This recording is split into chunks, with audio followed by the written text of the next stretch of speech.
Alright. Hey everyone, Shannon here. Time to chat Star Trek Into Darkness Countdown. Oops, wrong one. Number 4 with... Wow, that should be higher. I don't have anything. I'll fix that next time. The Voyage Home. There we go. Oh, maybe that's better. Ooh, I'm really short. Alright, we'll go with that. The Voyage Home, the 4th installment in the Star Trek film series. And I just gotta say, I love this one. I really, really do. It's funny because I didn't think I did. I actually thought, I used to think this one is pretty goofy and, you know, and they go to Earth in the past, and it's now from when the film came out and stuff like that, and it's just kind of convoluted and blah blah blah. And then like the last time I rewatched it, which was in 2009, I was like, I really like this one. And I'm like, I know this one very, very well.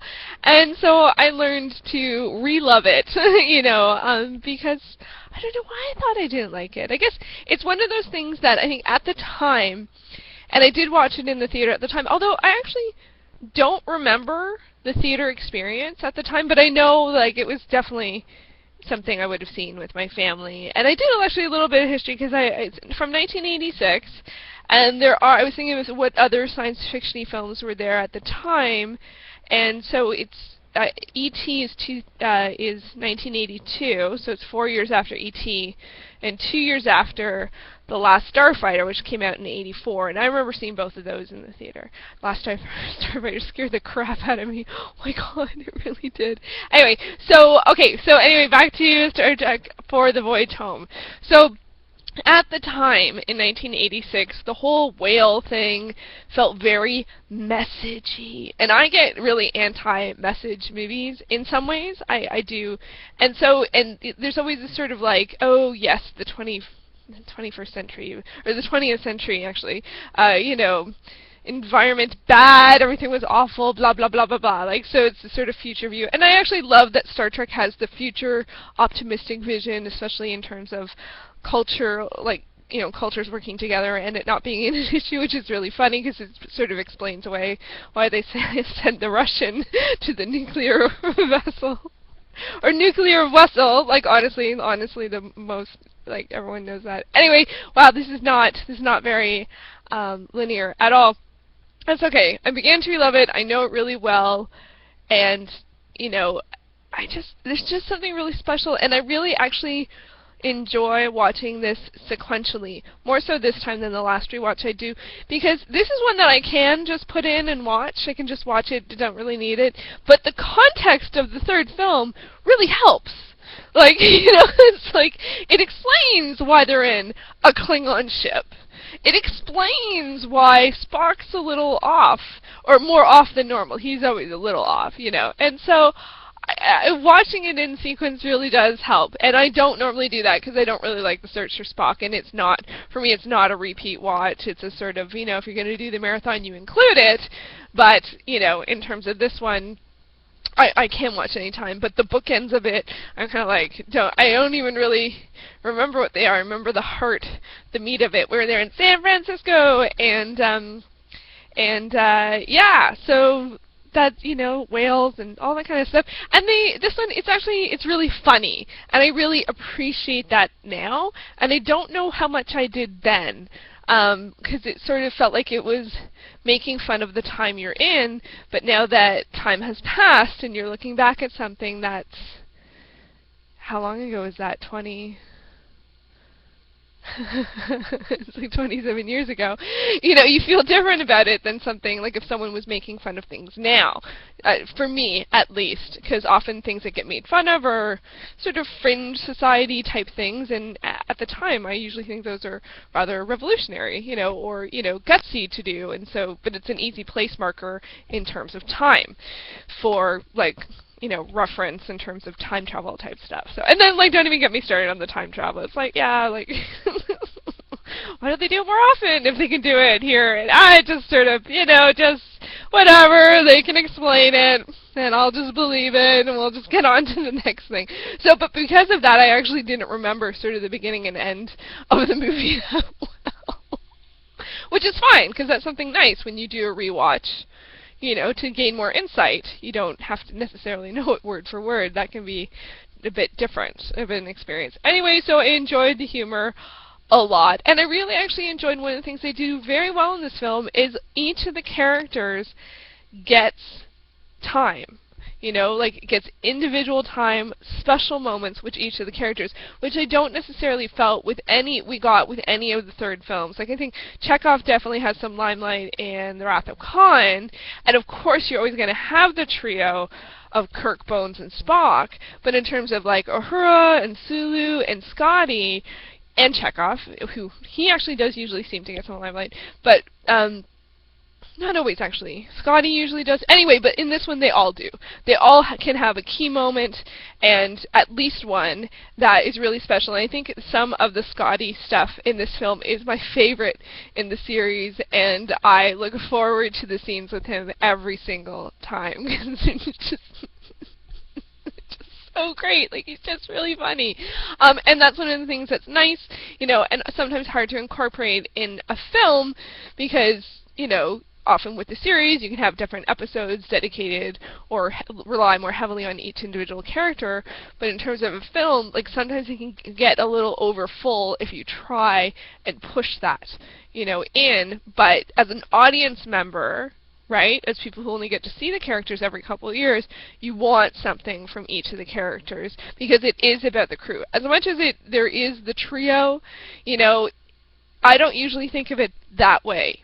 But I can't deny that it's structured that way. But that's not what I get out of it. I like the whole crew. So that was really great.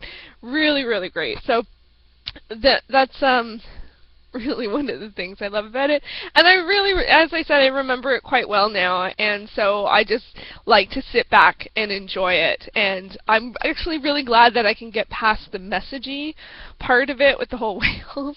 And the other thing that we get to see here, which we haven't seen in the film series so far, if I'm remembering correctly, so you get to see Kirk be a cad, and that's part of his character. It really, really is. And they worked it in here, and like it's an important part of his character. Probably, maybe not as important as Spock being logical or Bones being funny or Scotty, like figuring out how to make things happen or, like those kinds of things, but it really is an integral piece of his character, and the past several films have been more serious about his character aging, relationship with Spock, friendship, really heavy. And so this one was a lot lighter. And I think actually one of the other reasons I forget I like this one is sometimes I mistake the what's the name? Actually, the term that they use for the woman who works with the whales, and it even comes up on the screen, like the institute or whatever they go to. I'm like, I don't know what that word means. It's like starts with a C, and it means like studying ocean mammals or something like that. Kriya something or whatever. I was like, what is that word? I feel like I've never heard it before, but obviously I have because I've watched this film several times. So you see new things all the time. I often find that often happens like in series too. Like I bet like without meaning to, I'll probably see it in a news article this week for no reason. Just anyway, random. Moving the random aside. But the woman who's in it, I think for some bizarre reason, and it's probably the timing in terms of when this came out, when something else came out, I mistake her for the woman who's in the second Indiana Jones film, who is a little on the shrill side, can we say, and she isn't. The woman in this film is lovely. She's awesome. She's funny, she knows her stuff. She's great. So, I don't know why my brain does that. So,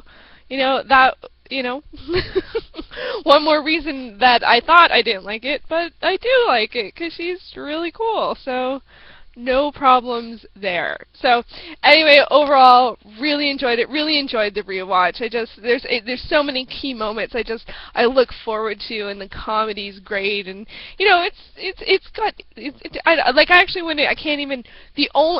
only thing I was gonna say, I can't think of anything to say wrong. The only thing I would say, there are some things, some large like groups of people type of things that sometimes feel a bit Star Warsy, and that felt weird. you know, especially because this is like, you know, now almost 10 years after Star Wars. So not so much that it distracted me or I didn't enjoy it or anything like that, but it was like, oh, that character kind of feels like it'd be more from a Star Trek universe. So that costume feels a little bit more like the Star Wars universe over the Star Trek universe. But I don't really care because I love them both. I know that there's some people that like one or the other. I'm like, whatever. You know what I mean? Like there's, you know, why not enjoy both of them? I don't really understand that. Why hate? More science fiction is a good thing, not a bad thing. Don't need to do any comparisons, even though I just compared the two. I noticed it, so I mentioned it. That would be the only thing, and it wasn't really a detriment, you know, to my viewing experience. Anyway, so Star Trek for the Voyage Home, big thumbs up. Really enjoy it. Definitely a rewatcher. And now we head on into, what's this one? The Star Trek V, The Final Frontier. I know this one is definitely ends up lower on people's list, but I actually quite like it, so I'm looking forward to this. Oh, and then in terms of rating, I would say Wrath of Khan is still my favorite, and then Voyage Home, and then I'm not sure. I might put the motion picture and then Search for Spock. Search for Spock just really, although I got more of it this time, it just, I don't know. I'll have to think about that. I don't know if that's my order. I don't know if I'm revealing that as I go. I don't know. But I do know I'll be back in a week for the Voyage Home. Thanks so much for watching. And check out the other play-alongers. I made a playlist. I'll put the link below, and you can watch everyone's in sequence. Their reviews, Sean's, Brian's, Kevin's, and Mike's. And if you're playing along, let me know, and I will be more than happy to add you. All right. Thanks so much for watching. Ooh, there we go. That one was long.